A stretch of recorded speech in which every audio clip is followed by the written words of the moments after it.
नमस्कार प्रिय विद्यार्थियों, मैं अंकित कुमार आपका स्वागत करता हूं जेएचपी कोचिंग में। और मैं आपके लिए लेकर के आया हूं आज पूरी किताब के 2 नंबर वाले जो प्रश्न हैं, ठीक है, जो है कक्षा 12 जीव विज्ञान के, क्योंकि आपको पता है कि आपके पेपर भी हैं, ठीक है ना। तो जैसा कि इसीलिए मैं आपके लिए लेकर के आया हूँ पूरी किताब के जो निचोड़ जो भी इम्पोर्टेंट क्वेश्चन है, ठीक है ना। और ये क्वेश्चन ऐसा ही नहीं, ये क्वेश्चन जो प्रिय विद्यार्थियों कहाँ मिले हैं, मुझे अनसाल्ड में बहुत ही बार ये क्वेश्चन मिले हैं। इसीलिए इस प्रकार के जो क्वेश्चन मैं आज लेकर के आया हूँ, और इसी प्रकार से मैं कल लेकर के आऊँगा आपके लिए 3 नंबर वाले क्वेश्चन, और परसों लेकर के आऊँगा मैं 5 नंबर वाले क्वेश्चन। बस आप हमारा साथ दीजिएगा। ये हमारा जो वीडियो है अपने दोस्तों के साथ ज़्यादा से ज़्यादा शेयर करिएगा और लाइक करिएगा। अगर आपने चैनल को हमारे सब्सक्राइब नहीं किया है तो ज़रूर सब्सक्राइब कर लेना प्रिय विद्यार्थियों। तो देखते हैं हम यहाँ पर जो हमारे पास पहला क्वेश्चन है वो क्या कह रहा है, ठीक है। तो देखिए पहला क्वेश्चन है कि दोहरा निषेचन पर संक्षिप्त टिप्पणी लिखिए। आप देख सकते हैं कि यह क्वेश्चन कितनी बार पूछा गया है। मैं ऐसे क्वेश्चन फालतू में नहीं लाता हूं कि जो क्वेश्चन कभी पूछा ही ना गया हो। आपको पता भी होगा, आपने पढ़ा भी होगा, अनसाल्ड मैंने हल कराया है, आपने क्वेश्चन बैंक भी पढ़ा होगा, आपने देखा है कि दोहरा निषेचन जिसे द्विनिषेचन भी कहते हैं वो कितनी बार आया है, ठीक है ना। तो यहाँ पर ध्यान दीजिएगा सबसे पहले कि आपका इसका उत्तर क्या होगा। देखिए यहाँ पर मैंने आसान भाषा में लिखकर समझाया है। तो देखिए यहाँ पर हमारे पास कह रहा है कि जब एक नर युग्मक, कौन सा, जब एक नर युग्मक अंड कोशिका से मिलता है, किससे मिलता है, अंड कोशिका से मिलता है, तो युग्मनज बनता है। तो क्या बनता है, तो युग्मनज बनता है। युग्मनज का मतलब जाइगोट है। और जब दूसरा नर युग्मक, जब दूसरा नर युग्मक ध्रुवी केंद्रक से मिलता है, किससे, ध्रुवी केंद्रक से मिलता है, तो भ्रूण पोष बनता है। तो क्या बनता है, भ्रूण पोष बनता है। और यह क्रिया जो है ना, ये भ्रूण पोष बना है, यह क्रिया को क्या कहते हैं, यह क्रिया त्रिसंलयन, त्रिसंलयन या त्रिसंलयन कहलाती है, ठीक है ना। ध्यान दीजिएगा, आपसे पूछेगा त्रिसंलयन क्या है, तो आप बताइएगा जब दूसरा नर युग्मक ध्रुवी केंद्रक से मिलता है तो भ्रूण पोष बनता है। यानी भ्रूण पोष बनने की क्रिया को ही सिद्ध भाषा में अगर बोलना चाहे आप तो क्या कहेंगे, भ्रूण पोष बनने की क्रिया को ही क्या कहते हैं, त्रिसंलयन कहते हैं, ठीक है। तो इस प्रकार से क्या होता है, निषेचन 2 बार होता है। पहली बार निषेचन हुआ तो क्या बना, हमारा युग्मनज बना, ठीक है ना। जब ये नर युग्मक अंडकोशिका से मिला तो हमारा युग्मनज बना, पहली बार निषेचन हुआ। इसके बाद दूसरा हमारा नर युग्मक जो है वो किससे मिला, ध्रुवी केंद्रक से मिला, तो हमारा भ्रूण पोष बना। तो 2 बार निषेचन हुआ है, ठीक है ना। तो इस प्रकार से निषेचन 2 बार होता है, इसीलिए इसे द्विनिषेचन या दोहरा निषेचन कहते हैं, ठीक है ना। तो दोहरा निषेचन की खोज किसने की थी, एसजी नवर्स्चिन ने की थी। यह भी आप बहुत ही ध्यान में रखिएगा, ठीक है प्रिय विद्यार्थियों। और आप यह भी बात ध्यान में रखिएगा, अगर आपसे पूछे कि त्रिसंलयन क्या है तो आप क्या बताइएगा कि जब दूसरा नर युग्मक ध्रुवी केंद्रक से मिलता है तो क्या बनता है, भ्रूण पोष बनता है। इसी क्रिया को कहते हैं त्रिसंलयन, ठीक है ना। या आप कह सकते हैं भ्रूण पोष बनने की क्रिया को ही त्रिसंलयन कहते हैं। जैसा आपको समझ में आया आप लिख सकते हैं। इसके बाद हम देखते हैं दूसरा क्वेश्चन। तो देखिए यहाँ पर दूसरा क्वेश्चन है कि भ्रूण यानी बहुभ्रूणता पर संक्षिप्त टिप्पणी लिखिए। क्या कह रहा है कि हमारा बहुभ्रूणता जो है इस पर संक्षिप्त टिप्पणी लिखना है। तो उत्तर डालें ना, आपको लिखना क्या है कि एक बीज में एक से अधिक भ्रूण बनने, या लिख सकते हैं विकसित लिख सकते हैं, ठीक है ना। तो भ्रूण विकसित होने की प्रक्रिया को क्या कहते हैं, बहुभ्रूणता कहते हैं। जब एक बीज में से एक से अधिक भ्रूण अगर बन जाएं तो इसी क्रिया को हम बोल देते हैं बहुभ्रूणता, ठीक है। अब यहाँ पर आपको क्या समझना है, इसके उदाहरण जैसे हमारे पास नींबू होता है, संतरा होता है, ठीक है ना, आदि और भी सारे होते हैं, लेकिन हमें जो है इतना ही बहुत है, क्योंकि 2 नंबर का क्वेश्चन है। तो 2 नंबर में आपको 1 नंबर इसमें मिलेगा, 1 नंबर इसमें मिलेगा। ज़्यादा आपको नहीं लिखना है, क्योंकि साइंस में क्या होता है, बिल्कुल आंसर आपका परफेक्ट होना चाहिए, ज़्यादा लंबा चौड़ा नहीं होना चाहिए, ठीक है ना। इसके बाद हम देखते हैं तीसरा क्वेश्चन। तो देखिए प्रिय विद्यार्थियों, तीसरा क्वेश्चन कह रहा है कि नर मानव में वृषण उदर गुहा के बाहर क्यों होते हैं। यही कह रहा ना, आपको उत्तर डाल लेना। इसमें लिखना है कि नर मानव में वृषण शरीर से बाहर वृषण कोश में, किसमें, वृषण कोश में उपस्थित होते हैं। कहाँ पर होते हैं, वृषण कोश, ठीक है ना। तो ध्यान दीजिएगा, जो हमारे नर मानव में जो वृषण होते हैं शरीर से बाहर, वृषण कोश, वृषण कोश यहाँ पर आप कर लीजिएगा में, ठीक है ना। तो वृषण कोश में उपस्थित होते हैं। इतनी बात आपको समझ में आई। इसके बाद आपको क्या करना है, वृषण कोश का जो तापमान होता है, वृषण कोश का तापमान शरीर के तापमान से कितना कम होता है, 2 या 3 डिग्री सेल्सियस कम होता है। शरीर का तापमान आपने पढ़ा है 37 डिग्री सेल्सियस होता है, ठीक है ना। तो लेकिन वृषण कोश का तापमान कितना होता है, 3 या 2 डिग्री सेल्सियस कम होता है। लगभग में आप कह सकते हैं 34 डिग्री सेल्सियस, ठीक है ना। इतना ही ऑप्शन में आता है। अब इसके बाद देखना है कितना डिग्री सेल्सियस कम होता तापमान, जिस पर क्या होता है, जिस पर शुक्राणुओं का निर्माण होता है। इतने ही टेम्परेचर, जब इतना टेम्परेचर कम होगा 3 डिग्री सेल्सियस, तभी शुक्राणुओं का निर्माण होगा, तभी संभव होगा, अन्यथा शुक्राणु का निर्माण नहीं होगा। अगर 37 डिग्री सेल्सियस तापमान होगा किसका, वृषण कोश का, तो बिल्कुल ही नहीं होगा शुक्राणु का निर्माण। शुक्राणु के निर्माण के लिए 34 डिग्री सेल्सियस तापमान लगभग होना चाहिए। शरीर का तापमान अधिक होने के कारण शरीर के अंदर शुक्राणुओं का निर्माण संभव नहीं है। देखिए यहाँ पर मैंने बता भी रखा है, यह क्वेश्चन बहुत बार पूछा गया है। अतः जन्म के समय वृषण अपने मूल स्थान से हटकर वृषण कोश में आ जाते हैं। जब बच्चे का जन्म होता है तो जो वृषण होते हैं ना, जिसे कहते हैं अंग्रेजी में टेस्टिस, वो जहाँ पर पहले होते हैं वहाँ बिल्कुल नहीं रहते, फिर कहाँ आ जाते हैं, वो वहाँ से हट करके वृषण कोश, स्क्रोटम जिसे कहते हैं, वृषण कोश में आ जाते हैं। वृषण कोश एक थैली होती है जहाँ पर दोनों के दोनों टेस्टिस उपस्थित होते हैं, ठीक है ना। अब यहाँ पर ध्यान दीजिएगा। इसके बाद हमारे पास चौथा क्वेश्चन कह रहा है आर्तव चक्र क्या है, जिसे मेंस्ट्रुअल साइकिल भी बोलते हैं। या आपसे एग्जाम में पूछे आर्तव चक्र या मासिक चक्र, ठीक है ना, ऐसे क्वेश्चन पूछ सकता है। तो ध्यान दीजिएगा, आंसर वही रहेगा सभी का। तो कह रहा है आर्तव चक्र क्या है, इसे कौन से हार्मोन नियंत्रित करते हैं, यानी वो कंट्रोल करने का काम करते हैं। तो देखिए यहाँ पर उत्तर आपको डाल लेना। इसमें लिखना है कि निषेचन ना होने पर, जब निषेचन नहीं होता, निषेचन ना होने पर प्रति माह, हर एक महीने में क्या होता है, प्रति माह गर्भाशय की दीवार, जो गर्भाशय की दीवारें होती हैं वह अंडाशय में क्या होता है, चक्रीय परिवर्तन होता है।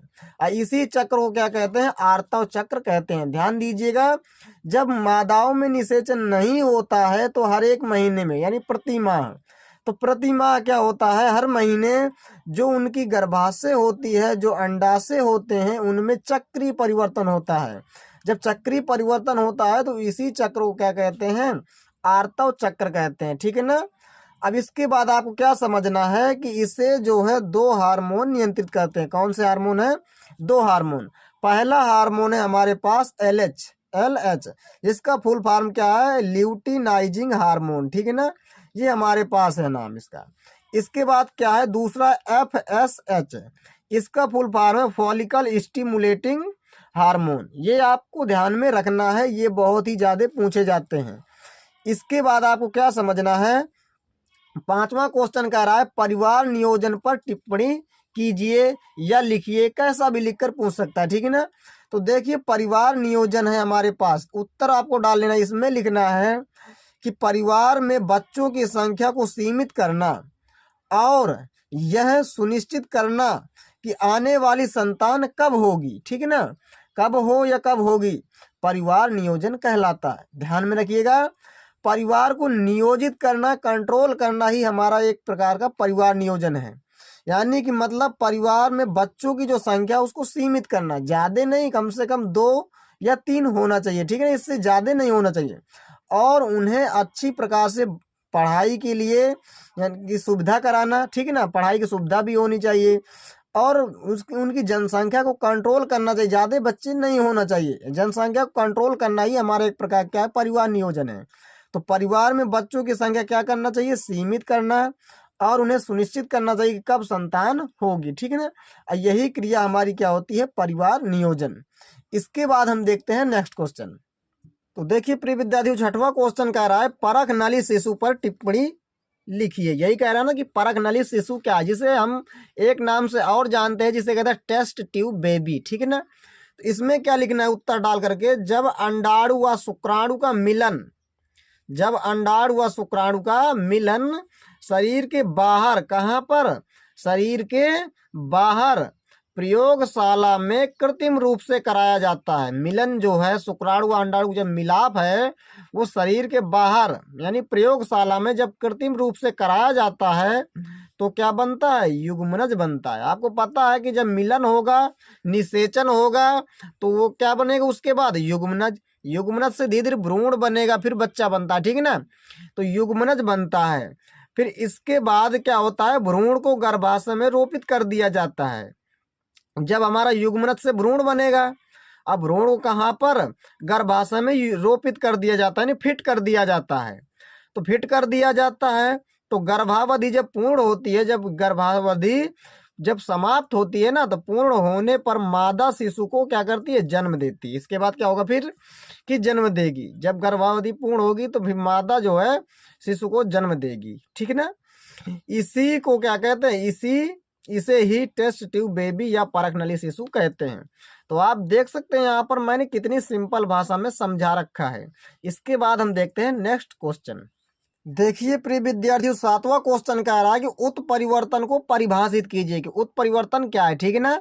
उत्तर डालना है, आपको लिखना है कि किसी जीव के जीनों की संरचना, जो जीव होते हैं उनके जीव के जीनों की जो संरचना है और उनमें जीनों की संरचना तथा उनकी व्यवस्था, ठीक है ना, व्यवस्था में उत्पन्न आकस्मिक वंशागत परिवर्तन को क्या कहा जाता है, उत्परिवर्तन कहा जाता है। ध्यान दीजिएगा, बहुत ही सिंपल यहाँ पर लिखा गया है कि जो जीव होते हैं, जीव के जो जीन होते हैं, ठीक है ना, जीव के जीनों की जो संरचना होती है, संरचना तथा उनकी व्यवस्था, ठीक है ना, संरचना, जीनों की संरचना और उनकी व्यवस्था, व्यवस्था में अगर उत्पन्न हो जाए क्या, अगर उनमें आकस्मिक वंशागत परिवर्तन अगर हो जाए, ठीक है ना, अगर उनमें कुछ परिवर्तन आ रहा है तो उसी परिवर्तन को क्या कहा जाता है, उत्परिवर्तन कहा जाता है। ध्यान दीजिएगा, अगर हमारे जीवों की जीनों में, अगर उनकी जीनों की संरचना और जीनों की व्यवस्था में अगर परिवर्तन आ रहा है, आकस्मिक परिवर्तन आ रहा है, तो वही परिवर्तन हमारा क्या होता है, उत्परिवर्तन होता है। ये आप ध्यान में रखिएगा। आप लिख सकते हैं बहुत ही अच्छी प्रकार से कि जो किसी भी जीवों की संरचना और उनकी व्यवस्था में जो भी आकस्मिक परिवर्तन आता है उसी परिवर्तन को क्या कहते हैं, उत्परिवर्तन कहते हैं, ठीक है ना। और तो इन उत्परिवर्तनों के कारण, इन जो उत्परिवर्तन होता है, इन उत्परिवर्तनों के कारण ही संततियां क्या होती हैं, अपने जो जनक होते हैं ना, अपने जनक से क्या होती हैं, भिन्न होती हैं, अलग होती हैं। यही उत्परिवर्तन के कारण ही होता है कि जो हर एक व्यक्ति होता है वो एक दूसरे से क्या होता है, भिन्न होता है। यानी कि पिता से यानी कि जो संतानें होती हैं अपने पिता से क्या होती है, बिल्कुल की तरह से भिन्न होती है, अलग होती हैं, ठीक है ना। वही ये कौन सी कंडीशन होती है, ये होता है हमारा उत्परिवर्तन कारण। इसके बाद हमारे पास आठवां कह रहा है कि टर्नर सिंड्रोम पर टिप्पणी लिखिए। तो उत्तर डालने से में लिखना है कि यह एक लिंग गुणसूत्र कम होने के कारण होता है। आपने पढ़ा भी होगा लिंग गुणसूत्र हमारे कौन होते हैं, एक्स एक्स और एक्स वाई जो होते हैं, ठीक है ना। तो यह एक लिंग गुणसूत्र के कम होने के कारण होता है। इससे क्या होता है, मादा में 45 यानी 46 के स्थान पर जो है 45 गुणसूत्र होते तो 46 है हर एक कोशिका में। लेकिन आपको पता भी होगा कि यहाँ पर टर्नर सिंड्रोम में क्या होता है, जिस भी टर्नर सिंड्रोम में जो गुणसूत्रों की संख्या होती है वो 46 के स्थान पर 45 ही रह जाती है। कितनी होती है गुणसूत्रों की संख्या, 45, यानी 44 प्लस एक्स, एक तो जीरो हो गया है, ठीक है ना, क्योंकि एक्स एक्स होता है, लेकिन यहाँ एक जीरो हो गया, कम हो गया है ना, ये देख सकते हैं आप, होती है। इनमें क्या होता है, इनमें स्त्री जो होती है पूर्ण रूप से विकसित नहीं होती है। जो स्त्री होती है, जिस भी स्त्री में यह रोग होगा वो स्त्री बिल्कुल तरह से पूर्ण रूप से विकसित नहीं होती है। और कद कैसा होता है, बिल्कुल छोटा होता है, हाइट नहीं होती उसकी, और मासिक धर्म भी नहीं उनमें होता है, ठीक ना, अनिवार्यता चक्र बिल्कुल नहीं चलता है। और अंडाशय भी क्या होता है, अनुपस्थित, अनुपस्थित लिख सकते हैं, या आप अल्प विकसित भी लिख सकते हैं, ठीक है ना, अनुपस्थित या अल्प विकसित भी आप कर सकते हैं। तो अंडाशय अनुपस्थित होते हैं, अतः ये मादाएं कैसी होती है, बंद होती हैं, ध्यान में रखिएगा, बांझ होती हैं, यानी बच्चे का जन्म नहीं दे सकती। इसके बाद हम देखते हैं नेक्स्ट क्वेश्चन। देखिए प्रिय विद्यार्थियों, नवा क्वेश्चन कह रहा है कि हेटेरोक्रोमैटिन तथा यूक्रोमैटिन में अंतर लिखिए। आपको उत्तर डाल लेना, एक तरफ लिखना है हेटेरोक्रोमैटिन और एक तरफ यूक्रोमैटिन। अंतर तो बहुत ज़्यादा आते हैं आपके एग्जाम में, ठीक है ना। इसमें लिखना है सबसे पहले हेटेरोक्रोमैटिन में यह भाग जो होता है अनुलेखन की दृष्टि से निष्क्रिय होता है। कैसा होता है, अनुलेखन जो होता है हमारा, इसकी दृष्टि से क्या होता है, निष्क्रिय होता है यह भाग, ठीक है। और यूक्रोमैटिन क्या होता है, यह भाग अनुलेखन की दृष्टि से सक्रिय होता है, एक्टिव होता है, ठीक ना। ये एक्टिव, ये पैसिव होता है, ध्यान में रखिएगा। यहाँ पर क्या है कि ये 2 नंबर क्वेश्चन है, तो यहाँ पर आपको मैं चित्र बनाकर नहीं बता सकता, आप चित्र देख भी सकते हैं, ठीक है ना। तो इसके बाद देखते हैं यहाँ पर दूसरा क्वेश्चन है कि यह गुणसूत्र का संघनित भाग है, संघनित भाग है, ठीक है ना। और यह गुणसूत्र का फैला हुआ भाग है। इसमें क्या होता है, गुणसूत्र का फैला हुआ भाग है, और इसमें क्या होता है, संघनित, पास पास, ठीक है ना, संघनित भाग होता है। यह भाग कैसा होता है, फैला हुआ भाग होता है गुणसूत्र का। ये दोनों ही आप जो है पॉइंट बहुत ही अच्छी तरीके से ध्यान में रखिएगा, और आप चित्र में देख भी सकते हैं हेटेरोक्रोमैटिन और यूक्रोमैटिन, ठीक है। इसके बाद यहाँ पर बताया गया है 10वें नंबर में कि डीएनए तथा आरएनए में अंतर लिखे। यह क्वेश्चन अगर आप बायोलॉजी वाले स्टूडेंट हैं तो ये क्वेश्चन आपको बायोलॉजी में भी काम देगा, और ये क्वेश्चन केमिस्ट्री में भी काम देगा, ठीक है ना। यहाँ पर ध्यान दीजिए, क्योंकि बायोलॉजी तो मैं हल करा ही रहा हूँ, लेकिन बायोलॉजी में तो काम देगा ही देगा। अगर आप केमिस्ट्री में, तो केमिस्ट्री तो लिए ही लिए हैं क्योंकि आप बायो वाले स्टूडेंट हैं, तो ये केमिस्ट्री में भी मिलेगा, ठीक है ना। इसीलिए आपको बहुत ध्यान से पढ़ना है इसे। तो यहाँ पर देखिएगा कि पहला हमारे पास है इसमें अंतर में, कि इसमें केंद्रक पाया जाता है, इसमें डीएनए में केंद्रक पाया जाता है, जबकि आरएनए में कोशिका द्रव्य पाया जाता है। इसके बाद दूसरा, इसमें थायमीन क्षारक पाया जाता है। बाकी 3 तो सेम होते हैं ना, एडेनिन, ग्वानिन, साइटोसिन, लेकिन इसमें थायमीन होता है, इसमें यूरेसिल होता है। इसके बाद ध्यान दीजिएगा, इसमें क्या होता है, पेंटोज शर्करा डीऑक्सीराइबोज प्रकार की होती है, यानी इसमें कौन शर्करा होती है, डीऑक्सीराइबोज, इसमें राइबोज शर्करा होते हैं। ये आपको अंतर ध्यान में रखना है, ठीक है ना। इसके बाद हम देखते हैं नेक्स्ट क्वेश्चन। तो देखिए 11वें नंबर क्वेश्चन हमारा कह रहा है सक्रिय तथा निष्क्रिय प्रतिरक्षा में 3 भेद बताइए। अंतर बताना है, यानी कि मतलब हमें, तो एक तरफ आपको सक्रिय प्रतिरक्षा, एक तरफ निष्क्रिय प्रतिरक्षा लिख लेना है आपको। उत्तर में इसमें लिखना है कि यह लंबे समय तक बनी रहती है। यह जो हमारी सक्रिय प्रतिरक्षा है ना, तो ये कितना लंबे समय तक, बहुत दिन तक बनी रहती है, जबकि ये जो होती है हमारी, ये लंबे समय तक नहीं बनी रहती है। अगर ये लंबे समय तक बनी रहती है तो यह नहीं, जस्ट अपोजिट आपको कर देना है काम, ठीक है ना। यह क्षमता उत्पन्न होने में, यह जो क्षमता है उत्पन्न होने में समय लगता है। ये जो हमारी सक्रिय प्रतिरक्षा है, ये एक प्रकार की पावर है, क्षमता, और ये क्षमता जो है उत्पन्न होने में समय लगता है, ठीक ना। उत्पन्न होने में क्या होता है, ये क्षमता उत्पन्न होने में समय लगता है, जबकि इससे शरीर में प्रतिरक्षा जल्दी उत्पन्न हो जाती है। इससे क्या होता है, इससे जो हमारी निष्क्रिय प्रतिरक्षा होती है, इससे शरीर में प्रतिरक्षा जल्दी प्राप्त हो जाती है, जल्दी, तुरंत, ठीक है ना। और इसमें क्या होता है, तीसरी नंबर, इसका प्रभाव देर से होता है। किसका, जो हमारी सक्रिय प्रतिरक्षा होती है, क्योंकि लंबे समय तक तो बनी रहती है। अगर भाई यहाँ पर अगर ये प्राप्त हो गई ना, तो इसका जो प्रभाव है बहुत ही दिन तक रहेगा, ठीक है ना। इसीलिए कहा जाएगा इसका प्रभाव देर तक होता है, देर तक, ठीक, देर से होता है। और यह तुरंत राहत पहुंचाती है। ये जो निष्क्रिय होती है, ये तुरंत राहत पहुंचाती है। बिल्कुल, आप तुरंत जहाँ पर दवाई खाइएगा तुरंत आपको राहत मिलेगी, ठीक है ना, निष्क्रिय प्रतिरक्षा। जबकि ये हमारी जो सक्रिय प्रतिरक्षा, ये हमारे शरीर से उत्पन्न तो होगी, उत्पन्न होगी, क्योंकि अगर उत्पन्न हो गई तो लंबे समय तक बनी रहेगी। और ये क्षमता उत्पन्न होने में समय भी लगता है। हमारे शरीर में जो क्षमता है, अगर हमारे कोई भी शरीर में बैक्टीरिया, वायरस, तमाम प्रकार के जो भी तबीयत खराब हो जाती है, तो अगर हमें, हमारे शरीर में अगर क्षमता उत्पन्न हो रही है लड़ने के लिए, तो वो क्षमता थोड़ी देर से आएगी, ठीक है ना। अगर वो क्षमता उत्पन्न हो गई तो इसका प्रभाव देर से होता है। इसमें बताया भी गया ना, इसका जो प्रभाव है वो देर से होगा, तुरंत नहीं कि आप तुरंत आपका शरीर रोगों से लड़ने लगे। जबकि अगर दवा खा लेंगे तो तुरंत राहत मिलेगी आपको, ठीक है ना। यहाँ से आप देख सकते हैं। इसके बाद है 12वें नंबर, कैंसर पर टिप्पणी लिखिए, कि हमारा कैंसर क्या है, इस पर हमें टिप्पणी लिखना है। तो देखिए यहाँ पर लिखा गया है कि उत्तर में कि सामान्य कोशिकाओं के अनियंत्रित, अविभेदित, असामान्य तथा अत्यधिक समसूत्री विभाजन को कैंसर कहा जाता है। जैसे हमारे पास है कोई भी शरीर के अंग की कोशिका मान सकते हैं। जब आप मान लो हमारे हाथ की या आप कहीं की भी कोशिका मान लीजिए, ठीक है ना, अगर वहाँ की कोशिकाएं लगातार सामान्य रूप से लगातार अनियंत्रित यानी अनकंट्रोल, नियंत्रित नहीं, अनियंत्रित रूप से विभाजित होती रहती हैं जब, तो क्या होता है वहाँ पर एक भंडार खड़ा हो जाता है। जैसे मान लो आपकी क्या उंगली की अगर विभाजित हो रही है, तो अगर उंगली की कोशिका विभाजित हो रही है तो विभाजित हो करके उंगली में क्या पड़ जाएगी, एक गांठ पड़ जाएगी, ठीक है ना। वो क्या है, एक प्रकार का कैंसर है, ध्यान में रखिएगा।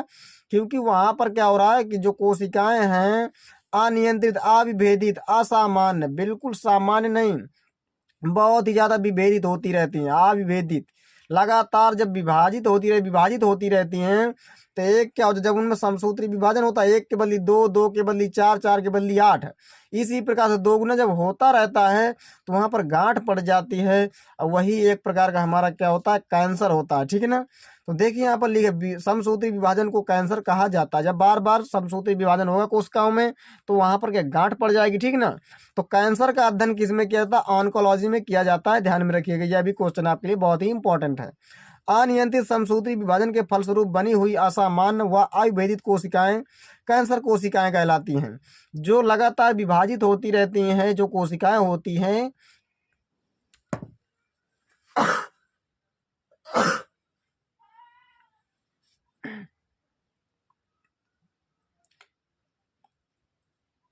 उन कोशिकाओं को क्या कहा जाता है, कैंसर कोशिकाएं कहा जाता है, ठीक है ना। जो हमारी बार बार अनियंत्रित या समसूत्री विभाजन के जो फलस्वरूप जो बनी हुई असामान्य व अविभेदित कोशिकाएं जो होती हैं वो कैंसर कोशिकाएं कहलाती हैं। जैसे मान लो एक की बदली चार कोशिका हो गई, यानी कि सॉरी, एक की बदली दो हो गई, दो की बदली चार हो गई, तो ये जो कोशिका बन रही है ना, दोगुनी तिगुनी चौगुनी हो रही हैं, जो दो के बदली चार, चार के बदली आठ, तो उन कोशिकाओं को क्या कहेंगे, कैंसर कोशिकाएं कहेंगे, ध्यान में रखिएगा। लगातार ये धीरे धीरे किसका रूप ले लेंगी, गांठों का रूप ले लेती है। अभी मैंने आपको बताया है कि जो है अगर लगातार विभाजित होती रहती हैं, विभाजित एक के बदली दो, दो के बदली चार जब होती रहती हैं, तो जिस भी जगह में होगा, जिस शरीर के जिस भी स्थान पर, तो वहां पर क्या पड़ जाएगी, गांठ पड़ जाएगी, ठीक ना। उस स्थान पर रूप धारण कर लेती है गांठ का, जिसे क्या बोलते हैं, हम ट्यूमर कहते हैं। यानी विज्ञान की भाषा में जिसे हम क्या कहते हैं, ट्यूमर कहते हैं, गांठ नहीं ट्यूमर बोलते हैं। जब गोल गोल पड़ जाता है, जैसे आपने देखा भी हो किसी व्यक्ति के मस्सा होता है ना, जो मस्सा पड़ जाता है काला काला, उसे हम बोलते हैं ट्यूमर। वो एक प्रकार का ट्यूमर होता है, वो कैंसर ही होता है, कैंसर का रूप, ठीक है ना। इसके बाद हम देखते हैं नेक्स्ट क्वेश्चन। तो देखिए प्रिय विद्यार्थियों, 13वें नंबर क्वेश्चन कह रहा है कि प्रतिजैविक किसे कहते हैं, मानव के लिए प्रतिजैविकों का क्या उपयोग है, यही कह रहा ना। उत्तर डालने इसमें लिखना, विभिन्न प्रकार के सूक्ष्म जीवों द्वारा उत्पन्न वे रासायनिक पदार्थ जो दूसरे सूक्ष्म जीवों की वृद्धि को क्या करते हैं, रोकते हैं, उन्हें हम क्या बोलते हैं, प्रतिजैविक। यानी अलग अलग प्रकार के सूक्ष्म जीवों के द्वारा, ठीक है ना, अलग अलग प्रकार के सूक्ष्म जीवों के द्वारा उत्पन्न वे पदार्थ रासायनिक, यानी कि मतलब कोई भी ऐसा जीव जिनसे हम क्या निकाल लें, रासायनिक पदार्थ निकाल लें, और वो क्या हो, रासायनिक पदार्थ निकाल तो लें और वह रासायनिक पदार्थ दूसरे सूक्ष्म जीव की अगर वृद्धि को रोक दे तो उसे ही क्या बोलते हैं, प्रतिजैविक कहते हैं। जैसे पेनिसिलिन, ठीक है ना, जैसे क्या बताया गया है, पेनिसिलिन, इसका उपयोग कहाँ किया जाता है, रोगों के उपचार में किया जाता है। इसका उपयोग कहाँ, रोगों के, क्योंकि अगर मान लो कि जैसे हमारे पास क्या है, अगर कोई भी हमारे जैसे मान लो बुखार हो गया, तो हमें बुखार की दवा लेनी चाहिए।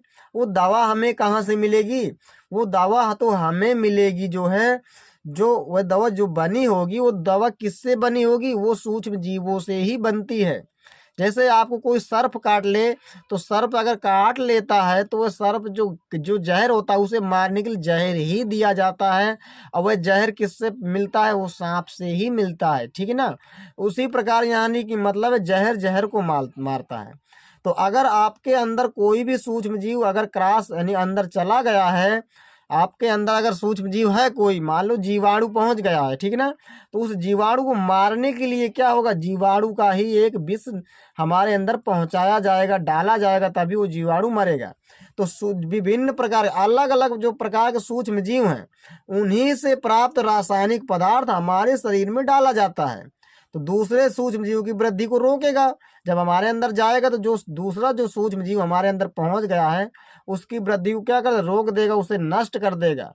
अब वही हमारा क्या होता है, प्रतिजैविक कहलाता है। ठीक है ना, जो हमारा क्या हमारी जो सहायता जिसने की, जिसे कहते हैं पेनिसिलिन उदाहरण में, और इसका उपयोग रोगों के उपचार में किया जाता है। ठीक है ना, दूर करने के लिए। देखिए यहाँ पर 14वें नंबर कह रहा है बायोगैस किसे कहते हैं, इससे मनुष्य को होने वाले 2 लाभ बताइए।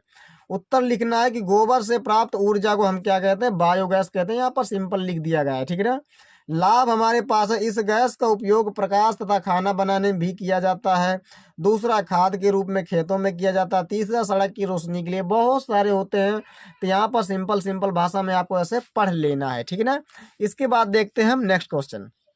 देखिए प्रिय विद्यार्थियों, यहाँ पर 15वें नंबर क्वेश्चन कह रहा है कि प्लाज्मिड डीएनए व गुणसूत्री डीएनए में अंतर बताइए। बहुत ही इंपॉर्टेंट क्वेश्चन, ये एनसीईआरटी से लिया गया है। ठीक है ना, एनसीईआरटी जो बुक होती है।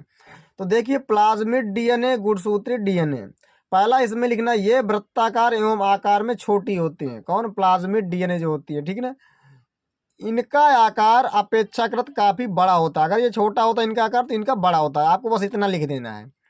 दूसरा, इन्हें वाहक के रूप में काम में लाया जाता है, वाहक के रूप में। ठीक है ना, इन्हें क्या होता है, इन्हें वाहक के रूप में काम में नहीं लाया जाता है। इन्हें जानकारी के लिए लाया जाता है, इन्हें नहीं लाया जाता, ध्यान में रखिएगा।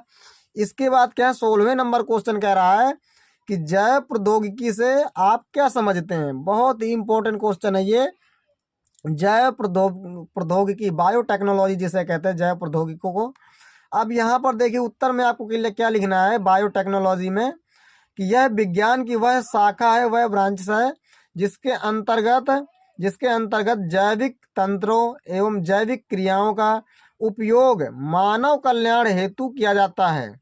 यह विज्ञान की एक शाखा है जिसमें किसके लिए, मानव के कल्याण के लिए किया जाता है। इसमें जो है सब चीज। ठीक है ना, यह विज्ञान की आधुनिक शाखा है। ठीक है ना, यह विज्ञान कैसी शाखा, आधुनिक शाखा, जिसमें जैव रसायन, सूक्ष्म जैविकी आदि और तमाम सारी होती हैं। ठीक है ना, आदि के अध्ययन का विस्तृत उपयोग किया जाता है।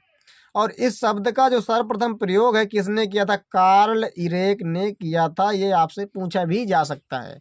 तो यहाँ पर टोटल आपको मैं बता दूं कि जो यहाँ पर जैव प्रौद्योगिकी है, बायोटेक्नोलॉजी है, ये सब पूरी की पूरी जो है आपके ही लाभ के बारे में बताती है यहाँ पर। ठीक है ना, कि जैव प्रौद्योगिकी से हमें ये मिलता है, दवा मिलती है बहुत सारी हमें नई नई टेक्नोलॉजी के द्वारा। ठीक है ना, जिनसे हम रोगों से लड़ सकते हैं।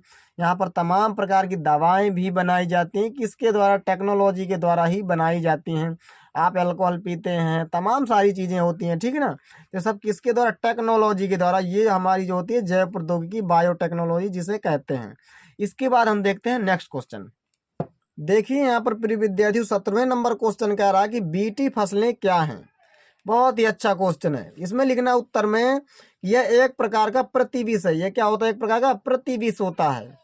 जो जीवाणु, सॉरी विषाणु नहीं है, ये जीवाणु है। जो जीवाणु, जिसका नाम क्या है जीवाणु का, बैसिलस थूरिंजिएंसिस, क्या नाम है, थूरिंजिएंसिस। ठीक है ना, से क्या होता है, निर्मित होता है, नहीं बना होता है। ठीक है ना, एक प्रकार का प्रतिविष होता है ये। ठीक है ना, जब देखिए यहाँ पर आपको से पूछा जा सकता है कि बीटी का फुल फॉर्म क्या होता है। बीटी का फुल फॉर्म यहाँ पर मैंने बता दिया है, बैसिलस थूरिंजिएंसिस। ठीक ना, से क्या होता है, बना होता है। जब बीटी जीव विष का जीन जीवाणु से निकाल कर, जो बीटी जीव होता है उस बीटी जीव विष का जो बीटी जीव विष का जीन जो होता है जीवाणु से क्या कर लिया था, निकाल कर पादपों में क्या कर दिया था, ट्रांसफर कर दिया जाता है, कर देते हैं। तो ऐसी फसल को हम क्या कहते हैं, बीटी फसल कहते हैं। ठीक है ना, यही पूछा भी गया है, बीटी फसलें। तो बीटी एक प्रकार का जीवाणु होता है, ध्यान में रखिएगा, आपको फुल फॉर्म भी आपको पता होना चाहिए।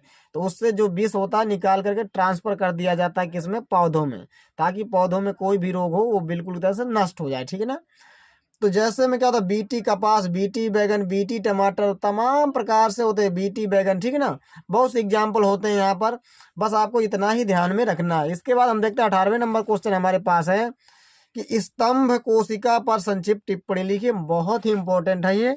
तो देखिए इसमें लिखना है कि ये वे अभिन्नित ये वे अभिन्नित कोशिकाएं हैं जो विशिष्ट कोशिकाओं में भिन्नित हो सकती हैं समसूत्री विभाजन द्वारा अधिक संख्या में स्तंभ कोशिकाएं उत्पन्न हो सकती हैं।